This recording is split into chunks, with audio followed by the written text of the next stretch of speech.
Challenge ఇస్తున్నాం. ఏంటో మీకు తెలుసా? కనుక్కోండి చూద్దాం. 10 seconds.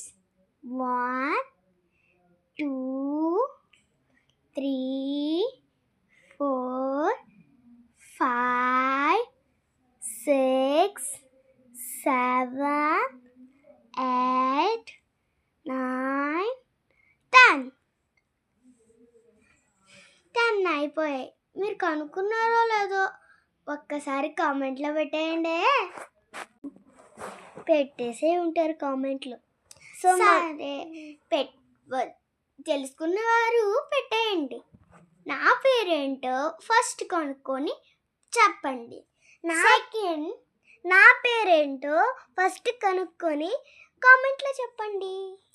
సరే, మీకు ఛాన్స్ ఇచ్చాను కదా. మీకు మా ఇద్దరు నేమ్స్ కనుక్కుంటే ఆ లాస్ట్లో థర్డ్ సిస్టర్ నేమ్ ఏంటో, అదే నాకు చెల్లి నేమ్ ఏంటో పేరు తెలిసిపోతుంది. తిను నా చిన్న చెల్లి, తను నా పెద్ద చెల్లి. వీళ్ళిద్దరికి నేనే పెద్ద. సరే, కామెంట్లో పెట్టేసి ఉంటారు. ఇద్దరికి పేర్లు తెలుసుకుంటే ఆ థర్డ్ సిస్టర్, మూడో సిస్టర్, తీన్ సిస్టర్ తెలిసిపోతుంది మీకు. సరే, బాయ్.